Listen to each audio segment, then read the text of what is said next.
program. Nung sinabi po na ako sa testimonial, hindi po ako nagdalawang isip na tanggapin. Kasi gustong-gusto ko pong magpasalamat personally sa Holy Trinity School dahil sa summer program na ito. Na-develop po yung skills ng mga bata, hindi lang po academically, spiritually, emotionally, and socially po dahil sa pakikihalubilo nila sa mga kaklase nila.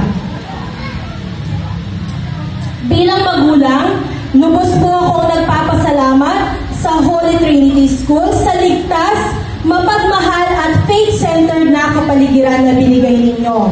Sobrang nakaka-proud po dahil sa programang ito, mas excited pong pumasok yung mga bata.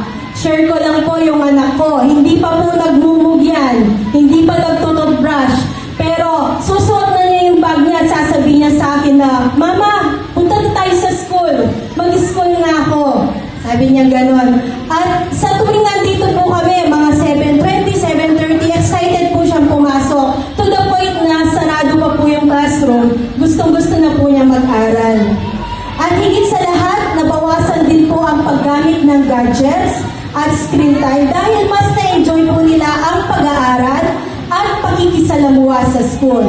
Aminin po natin o hindi, sa tayong mga magulang, napapansin po natin yung ating mga anak ay mahilig sa paggamit ng gadgets katulad ng cellphone at tablet. Pero dahil sa summer program po na ito, nabawasan po yung screen time nila at natuon po yung pansin nila sa paggawa ng mga take-home activity na binibigay ng mga guro. Lubos po ako nagpapasalamat sa lahat ng guro na bumuo sa programang ito, lalo-lalo na sa tatlong matsatsagang guro ng kindergarten, kina Ma'am Nicole, Ma'am Pam at Ma'am Jenny. Salamat po sa haba ng pasensya ninyo sa pagtuturo sa mga anak namin. Maraming salamat sa pagbibigay ng pagkakataon sa mga pamilyang tulad namin na maranasan ang dekalidad na edukasyong Katoliko.